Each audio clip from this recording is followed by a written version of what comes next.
Um, Journalism is a challenge because some people just believe what they want to believe. Even when your reporting is factual and accurate, false beliefs are very hard to dislodge.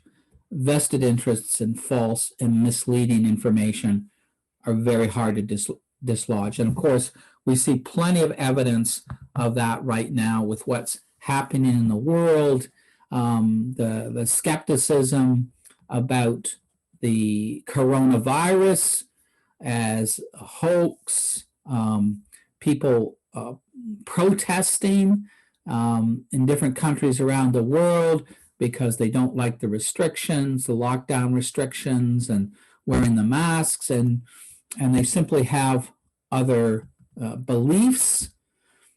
And when you're in the media, that's frustrating. And I've been in that situation, working as a reporter, and you make an effort to be an honest, ethical, truthful journalist. It's always incredible how many people have a resistance to the truth. And that's something that you face as a journalist. If you think that journalism is simply a matter of telling the truth and being admired for telling the truth, then you might as well pack your bags right now and head to Mars. Because on this planet, in this reality, journalism is hard. It is not easy to tell the truth. It's not easy to tell the truth and be believed. But if you are only looking, for an easy path in telling the truth, if you're only looking for self-gratification in telling the truth, then you're really setting yourself low standards for telling the truth. Journalism is hard, and we can't surrender the standards of professional journalism because journalism is hard. The last session I did with you, it was about news values, and that now prepares you for these sessions on understanding news writing better. So just let me quickly review some what I said previously. I explained that ethical, responsible journalism is focused by specific news values. These news values are part of the social contract in society to put the good of society ahead of narrow and selfish benefits for individuals and groups. But not all journalism is ethical and responsible. Some journalism is guided by making a profit, by giving the audience what the audience wants to hear, even if that information is false and misleading, and even if that information confirms the biases of the audience. In contrast to that, the classical and conventional argument in journalism is that society in a democracy needs ethical and responsible journalism to supply the independent, factual information that people need to vote wisely and to follow unselfish humanitarian values. News values help to do that. News values should be rational values, independent of individuals and independent of forces of power, which means that decisions are made not by whim and by impulse, but by rational, ethical criteria. Ethical, responsible news values guide us to the information that we need for the good of society. Now, when I say that, that is the conventional, idealistic view of ethical, responsible journalism, and it's not necessarily my personal view. In an introductory course like this, you need to hear and engage with that conventional view of journalism. And if you seek a career in journalism, you will probably be judged first by your knowledge of the conventions of journalism. But then over time, as careers develop, it is also good to discover how to break the conventions in ways that are fulfilling. And as you're reading the biography of foreign correspondent Marie Colvin, you can see how she fulfills the conventions, and you can also see how she also struggles to assert her independence, which isn't always easy in journalism. I gave a list of 9 news values divided into primary and secondary news values, the primary ones being news values that should be present in responsible journalism. The secondary ones assist the primary news values, but by themselves they don't constitute professional ethical standards in journalism. And I caution that making news decisions is actually more complex than following an abstract formula. But news values are a start. So far, I've been explaining news values in isolation of other factors which also exert an influence on journalism. So what are those other factors? Well, for example, one of the other factors that's very powerful in journalism is the need to collect an audience. And the audience, in turn, provides the revenue to fund paid journalists and paid editors, and the audience basically funds the cost of journalism. Another factor is changes in news values because of changes in culture and changes in culture over time. We can call that factor the spirit of the times. There's a German term for that, Zeitgeist, and that means unique historical factors that shape the circumstances of an age. And there's a theory that great human beings, whether political leaders or religious leaders or artists, and great ideas like democracy in ancient Greece, the Renaissance, the Enlightenment, that those things emerge in a way that fits the spirit of the age and the needs of the age. And examples of those type of leaders would be Napoleon and Winston Churchill and Sigmund Freud. The age of these leaders seems to fit these leaders, and the revolutionary ideas seems to fit the age, and vice versa.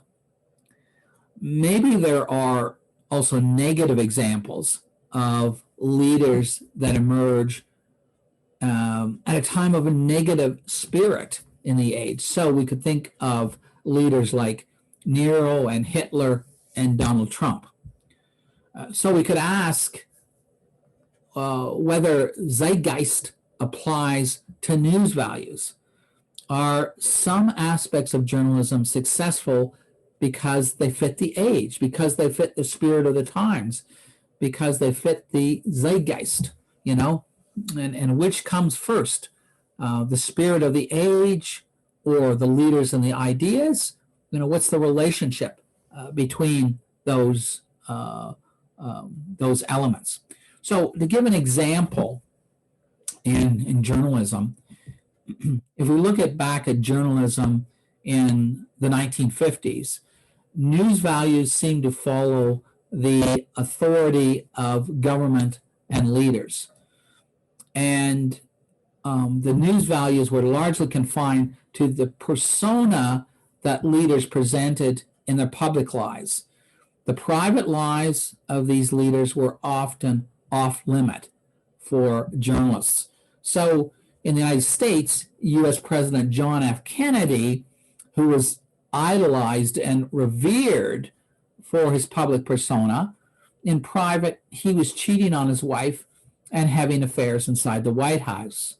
Now, flash forward to now, when we've got a change in the spirit of the age and a change in what the press is covering, what society expects the press to cover. So now the private lives of public leaders are news. So consider company CEOs like Harvey Weinstein and the hashtag #MeToo movement. Consider sports stars like Tiger Woods. Consider prominent media figures like Bill O'Reilly on Fox News. Now, what happens in the private lives of these public figures, these people who have power and influence, seems to be accepted by society as a legitimate news value. And what seems to have happened is that society now will not tolerate lapses in moral character of people who are power and influential.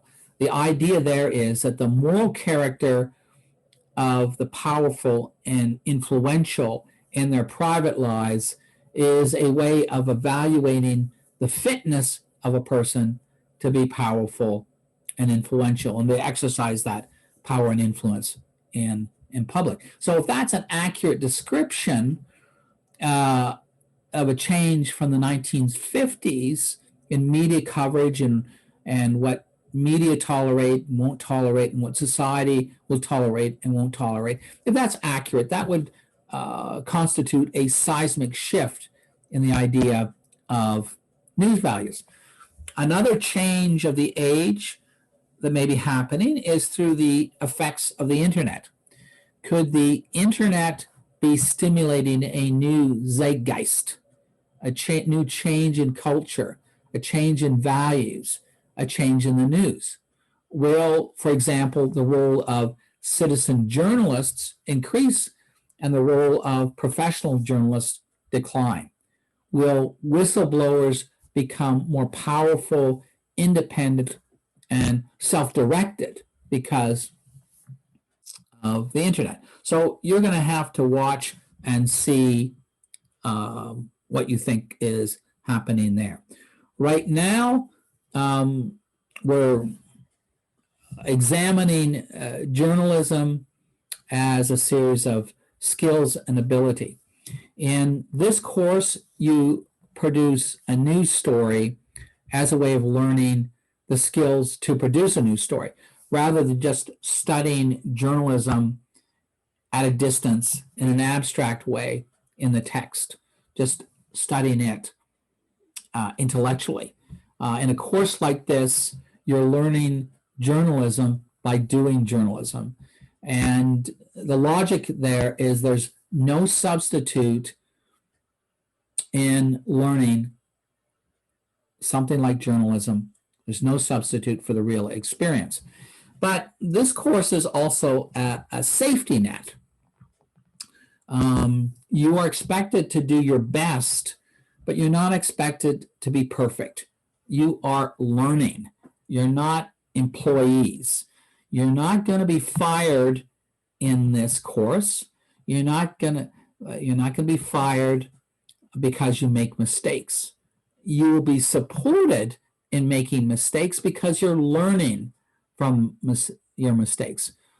You're learning from the difficulties. So what the expectation is in this course is that you're going to have problems, that you make a sincere effort to solve those problems in doing an assignment, and that you're making a sincere effort to learn in this course. So what do you need to know in order to write a news story? How much do you need to know to write a news story? Or how much do you need to know to write an assignment in this course? Well, the question is wrong. The question is framing understanding in the wrong way. In journalism, you are not learning information to be an expert. In journalism, you are learning techniques or skills in place of absorbing information. The technique in journalism is to formulate newsworthy questions that need to be answered. The news values help you formulate those questions. You don't have to answer the questions yourself. The news values help you decide what facts and human sources you need. Then you find the sources that fit the truth. So, for example, how did journalists write the story in 2013 that U.S. intelligence agencies were illegally gathering information from Americans and Americans didn't know that? How did journalists do that? How did they write the story? They had an inside source who knew that. The inside source was the whistleblower, Edward Snowden. In 2016, how did journalists write the story that offshore banks were allowing the rich and powerful around the world to avoid paying their fair share of taxes? How did journalists do that? The journalists were able to do that because they had documents known as the Panama Papers. How did the journalists have those papers? The papers were leaked by inside sources. One last example. In 2017, two female journalists for the New York Times started breaking stories that Hollywood producer Harvey Weinstein was using his power and influence to abuse women sexually. Those New York Times stories helped kindle the Me Too, hashtag Me Too movement. One of the recommended readings I put in the bibliography in this course is the book She Said, which is the story of those written by those two New York Times journalists explaining the background story of how they did that. So how did they do it? These journalists had sources. So how do you write a newsworthy story? You find the sources that can answer the newsworthy questions. You cultivate sources that can answer the newsworthy questions. You formulate newsworthy questions. You are not the expert. You don't do the analysis and the interpretation beyond the obvious conclusions from facts. For example, if the number of people dying from the COVID pandemic is a steep upward curve, it is fair to say that that is bad. And you don't even have to say that is bad. The facts say that is bad. The conclusion is inescapable. So in journalism, you gather the facts and you let the facts speak for themselves. When the facts need analysis and interpretation, the journalist doesn't do that. You don't do that. You find the expert sources and you interview the expert sources. So that means that the primary tools of journalism are an understanding of news values, the skill in finding facts, and the skill in finding human sources, and the skill of interviewing. Now, at this point, we're not even discussing news writing. And you might think, doesn't news writing come first in journalism? Shouldn't we start a course in journalism with news writing? I'm giving you a different perspective. And that is because in journalism, news writing is a later stage from collecting information. And the writing is the easiest stage because the writing is formulaic. The hardest stage, which comes before the writing, is knowing what information to collect and collecting it. When you have the information you need to write a news story, you've pretty much already done what you need to do for the writing.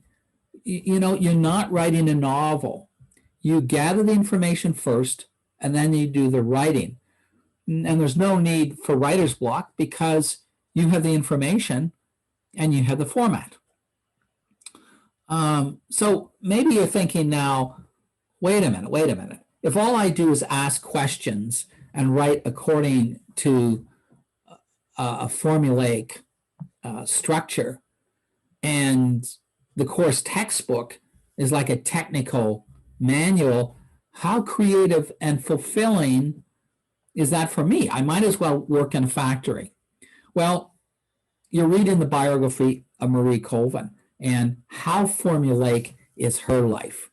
Isn't Marie Colvin finding so much fulfillment in journalism that it becomes the center of her life?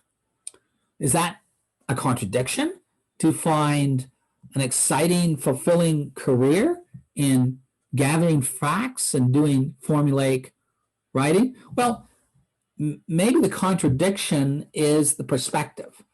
Maybe the contradiction is how a career in journalism is understood or misunderstood. Writing nonfiction is different from writing fiction. In writing fiction, you're allowed to invent whatever you want as long as it stays within the bounds of plausibility. Even in a novel, science fiction and fantasy, which can be wildly inventive, even those novels have to be plausible to a degree. Exercise of fantasy has to be tethered to reality in a way that the reader will accept. Now, we call that kind of writing creative, and when you're writing a novel, the writing has primacy. But nonfiction writing is different. Nonfiction writing has to fit reality, or we see it as lies and deception. So society often doesn't think of nonfiction as creative. Think about it. Nonfiction that doesn't even have its own word, it is nonfiction. It is not fiction. It is not something else. It doesn't have its own word. And the writing is formulaic. The writing does not have the same primacy as it does in writing a novel. Something else has the primacy. The fulfillment is elsewhere. Nonfiction is creative in other ways. It is creative in interviewing, and it is creative in reflecting reality in a way that affects us and inspires us. Think of the biography of Marie Colvin. It seems to be a truthful, straightforward account. Does that biography succeed in making Marie Colvin come alive in your mind as a human being? Do you feel that that biography is inferior to a novel? Would you feel yourself affected by this piece of nonfiction? Would you rather read in this course a fictional novel about a fictional journalist rather than this story, nonfiction biography? So I said that interviewing can be creative. There's even a journalism textbook called Creative Interviewing, which I put on the recommended list in the bibliography of this course. So how is that possible? How can the interview be creative? Isn't interviewing just getting information out of an encyclopedia? How creative is it to take information from a person like taking information from an encyclopedia? Well, that's thinking the wrong way. That's thinking from the wrong perspective. Interviewing is the process of getting information from people who have unique information, but they don't want to reveal it. Or it's getting information from people who don't even know that they have the information. The story the writing process is written from the quality of the interview, the quality of the story, the quality of the journalism comes from the quality of the interview. And let me give you 4 analogous examples of that. Interviewing by a police officer, interviewing by a lawyer in a trial, interviewing by a medical doctor, and interviewing by a therapist. These are all instances of professional interviewing. In these cases, the interviewer has to gather information that a person either wants to hide or doesn't know exists. And that's why interviewing takes skill and creativity. For example, a police officer interviewing a suspect doesn't just say, did you commit the crime? Confess. Or a lawyer in a trial doesn't ask the accused on the stand, are you guilty? Confess. A doctor doesn't say to a patient, what is making you sick? Diagnose yourself. Be your own doctor. A therapist doesn't say, what's the solution to your disorder? Be your own therapist. So how does a police officer get a suspect to give information that the suspect doesn't want to give? How does a lawyer do the same thing in a court case? How does a doctor get a patient to give information that the patient doesn't know he or she has? How does a therapist get a patient to give information that the patient doesn't even know he or she has? In the same way, the skill of a journalist in asking questions overcomes the resistance or the lack of knowledge of the person being interviewed.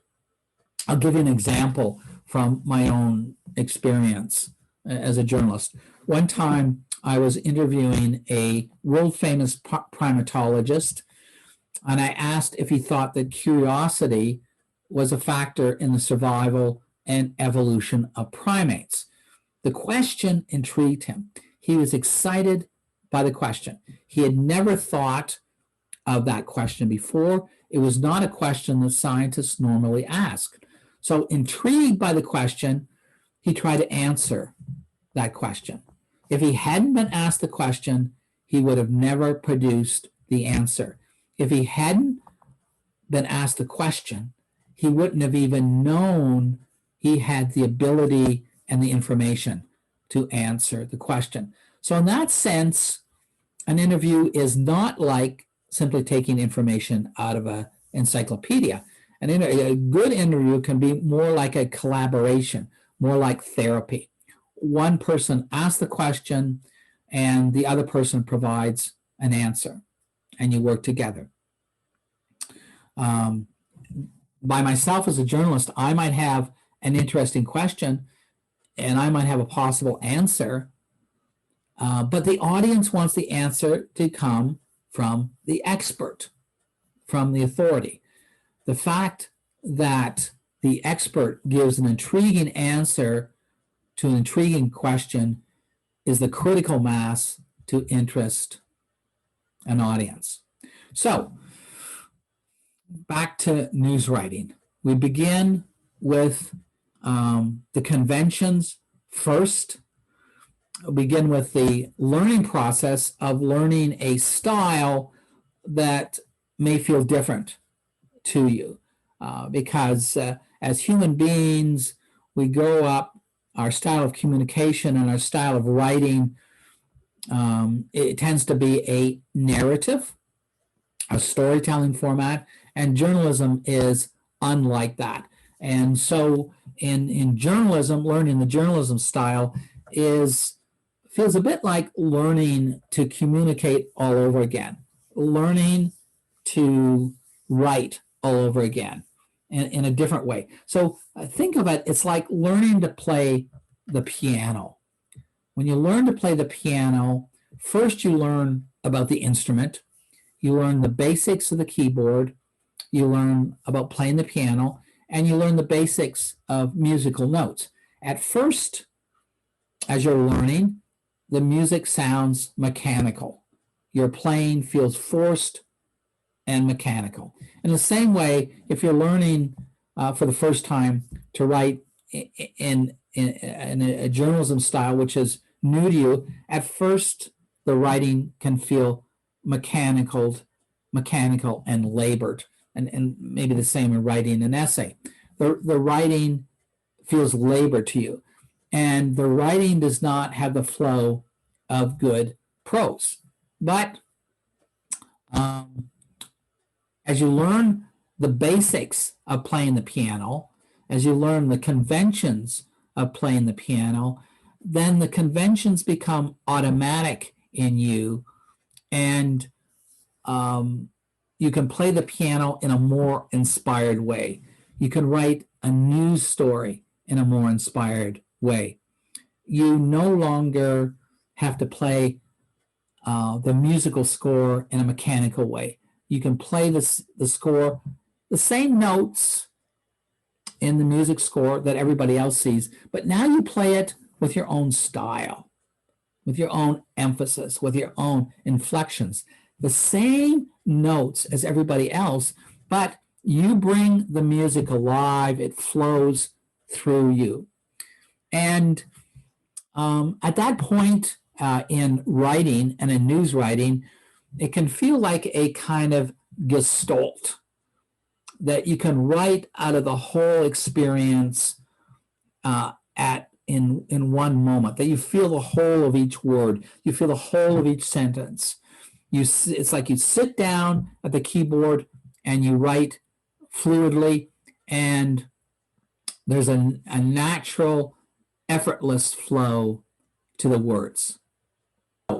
When we look at a story by Marie Colvin, and I'm going to give you some of the actual words from of stories from Marie Colvin in a moment. When you look at a story by Marie Colvin, it seems to have an effortless flow. Nothing in a word in a sentence feels forced and mechanical.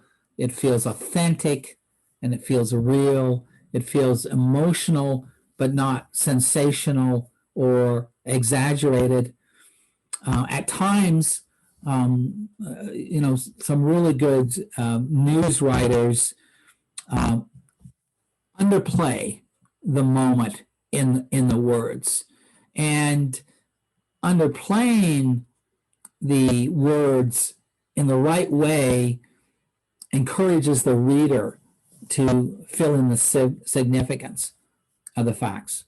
If you look at a story by Marie Colvin, the style doesn't really feel like a style. It doesn't feel mechanical in that way. The structure is simple. The reader is not focused on the style,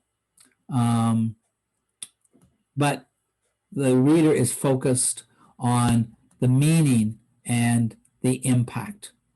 In this kind of writing, the opinions of the writer are not forced on the reader.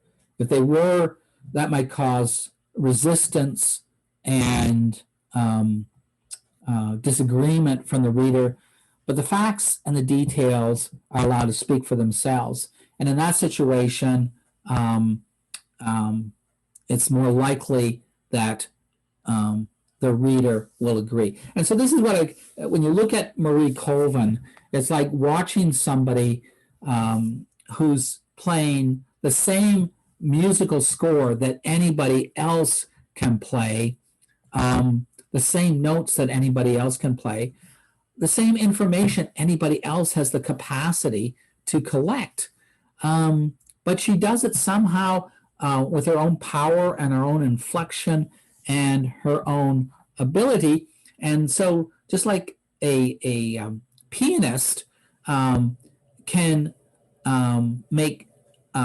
take what a composer has written and make better music out of the same score as everybody else, somebody like Marie Colvin can make better news writing out of the same material that's available to everybody else.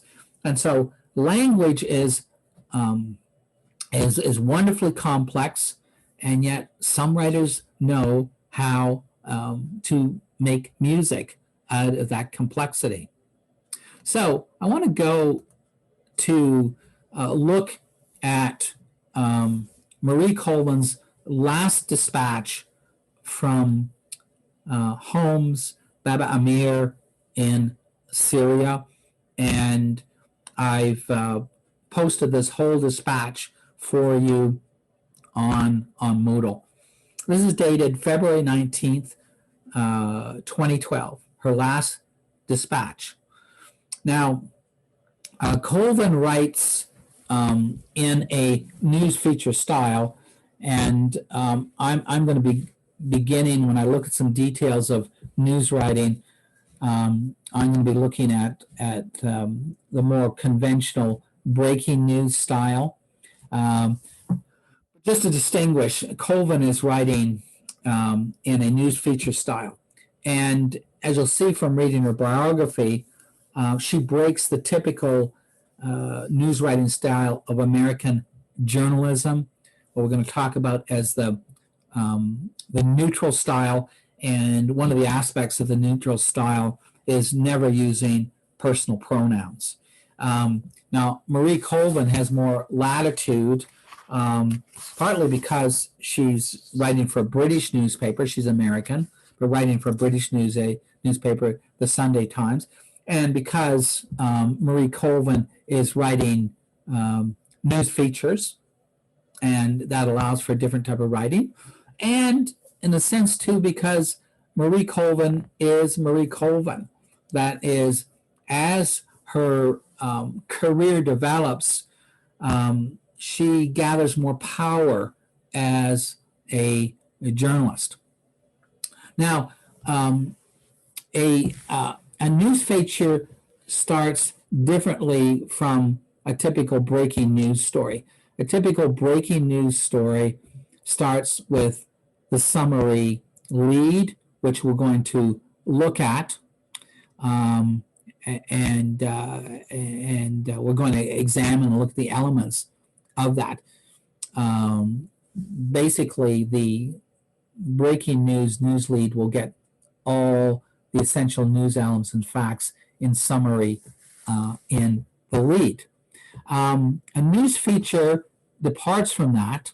It will still have the same news feature. It'll still have the same facts, but rather than beginning with the facts and the facts relevant to this moment of time, a news feature typically begins with an anecdote or description of an event in 3 to 4 paragraphs, and it's an emblematic and not arbitrary anecdote or description. That will be followed by a paragraph that functions as a delayed lead to put everything in context, and that's known in journalism as the nut graph. The word graph being short for paragraph, nut capturing the sense of essence. And so in this news feature, you're going to see that the nut graph is delayed. So here we start with the first paragraph in Colvin's dispatch. They call it the widow's basement. Notice how short that lead is. 5 words. It's very punchy, very powerful. They call it the widow's basement. Crammed amid makeshift beds and scattered belongings are frightened women and children trapped in the horrors of Homs. The Syrian city shaken by 2 weeks of relentless bombardment. That's 28 words.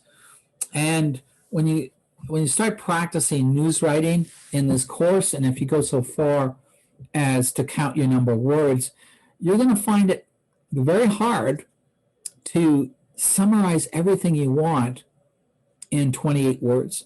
You're going to find it hard to do what Marie Colvin does here, of her first sentence being 5 words. Anyway, this introductory paragraph graphically sets the scene with description.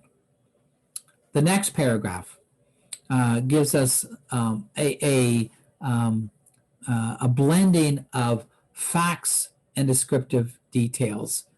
So among the 300 huddling in this wood factory cellar, notice the detail of this. 300 huddling in this wood factory cellar in the besieged district of Baba Amir is 20-year-old Noor, who lost her husband and home to the shells and rockets. 30 words, and this is starting with an anecdotal lead that gives us the personal story of one victim that is representative of all victims. So it's being personal and specific and representative of a larger situation at the same time. And notice how Marie Colvin is blending in these personal representative anecdotal details with facts. Okay. Okay. Next paragraph. So I jump to paragraph 10 and the nut graph, and that's a fair delay in getting to the nut graph of 10 paragraphs. So now we've got paragraph 10. The widow's basement reflects the ordeal of 28,000 men, women, and children clinging to existence in Baba Amir, a district of low concrete block homes surrounded on all sides by Syrian forces. The army is launching Katyusha rockets, mortar shells, and tank rounds at random. So this paragraph, this nut graph, is descriptive, but notice that the impression it creates in the minds of the readers. It creates an impression of ordinary people facing a well-armed force. And notice that the paragraph does not explicitly state that. The paragraph refrains from drawing that conclusion. The paragraph lets the reader draw that conclusion, and the conclusion is inescapable. Now we jump to paragraph 15 and the second nut graph. The Syrians have dug a huge trench around most of the district and let virtually nobody in or out. The army is pursuing a brutal campaign to quell the resistance of Homs, Hama, and other cities that have risen up against Bashar al-Assad, the Syrian president, whose family has been in power for 42 years.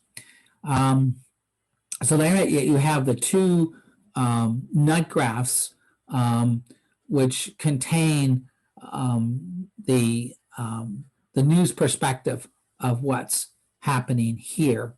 And Marie Colvin is taking this abstraction and making the reader connect emotionally through graphic details and through personal anecdotes of people's. The next two paragraphs in this story give details about the Free Syrian Army.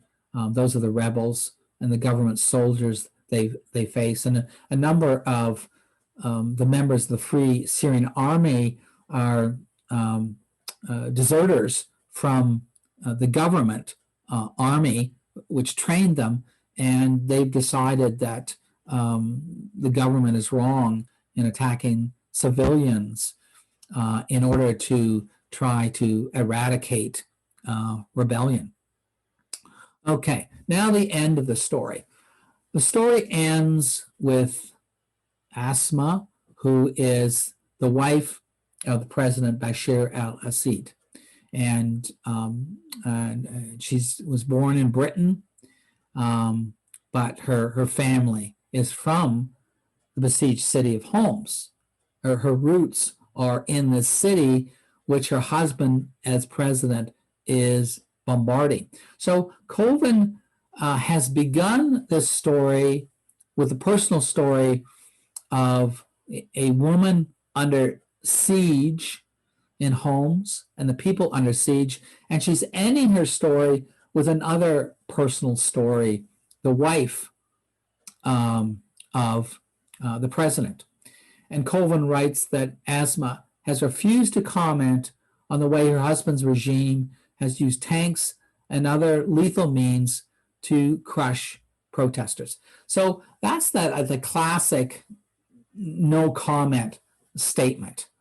And the point here is that Colvin is encouraging the audience to draw a conclusion in a sentence which is, in one sense, is saying there's no comment or interpretation of this. Now, I think you're aware that these refuse to comment situations highlight that somebody is avoiding commenting, and when we believe that the person has a responsibility to comment on a situation, typically a politician or a leader, we believe that the person has a responsibility to comment. When the person doesn't comment, that is irresponsible. That seems like an evasion. And so that's what makes this sentence powerful, that Colvin is turning a no comment into a comment. And typically in interviewing, particularly online interviewing, which we'll examine later in this course, when you have a live or recorded session, the question is recorded, and when somebody refuses to answer the question sticks in the minds of the audience. Final two short sentences in this story. Now we'll move over the three. She was once described by Vogue as a rose in the desert. In Homs, the beleaguered people may now take a different view. So you see, on one level, Colvin is not interpreting, but you see on another level how Colvin, in observing details, is encouraging the reader to draw a conclusion. What we see here is a contrast between the luxury of this woman and the misery and suffering of her own, of her people with roots to her in the place where she is from. So Colvin sets up that contrast. On the one level, we might say, Colvin isn't interpreting, but Colvin is very skillfully guiding the reader to draw conclusions. Let me look at another story by Colvin. And this is the beginning of the story. And Colvin begins this story, this new feature about Serbs who were slaughtered, by just a list of objects, observing a list of objects. And so here we have a pile of clothes on the bank of the river Belaja tells you who died here. There's a child's pair of black rubber boots, size 28. Another little pair of bright rubber boots, size 35. tiny blue and green pajama bottoms with a bullet hole in the left leg, a baby's bottle half filled with what looks like apple juice, and a hand-knitted sage green woman's vest unraveling around 2 bullet holes. So notice the descriptive empirical details,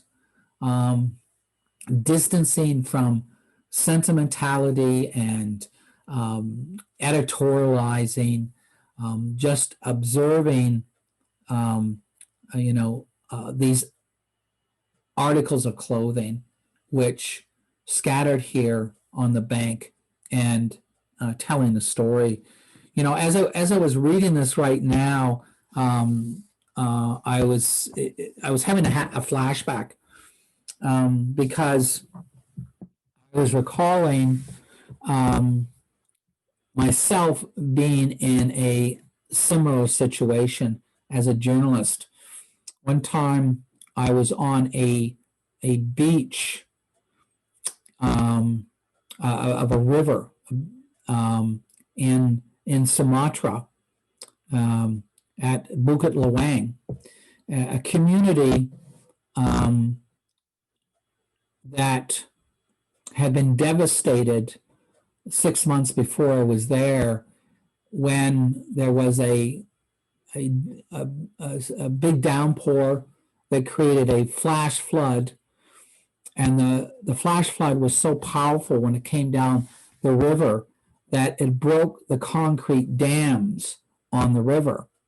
And the concrete dams, the concrete pieces picked up by the water and churned by the water came down the river, and they hit a bend in the river. And the bend in the river was this village called Bukit Lawang. And the water and the concrete just plowed through the village. And I stood on that point in the bend of the river, and everything had been absolutely flattened. And reading these details from the story by Marie Colvin reminds me of that, because I walked along and looked at the rubble, and in my mind started doing the same thing, looking for the pieces, looking for the objects, the fragments that told the story, and observed it. Later, when I was working on this story, I interviewed a man who was an eyewitness, who was there, and when I interviewed him, he talked about running from this wall of water that was coming towards him, and holding the hand of his 7-year-old daughter as he ran from that. And anyway, this story, what Marie Colvin is doing here, which is a typical journalism style, and you see other writers repeat it. It reminds me myself of being there and seeing these kinds of these details. Very, very powerful. So what we're getting to is what we're going to look at in the next session, are some specific issues of news writing. What is a summary? What is a summary? What is a summary lead in journalism?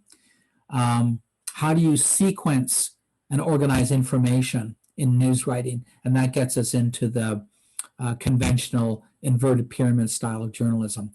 The aspect of writing for the audience and how that affects your writing. The choice of language in journalism. So we're going to talk about using a colloquial type of language rather than technical and academic language. We're going to talk about the neutral style, which I mentioned before. No personal pronouns, or personal references from the writer. We're going to talk about standard formats and deadline writing. We're going to talk about short sentences and simple grammar. And we're going to talk about the length of the story. All those in the next session.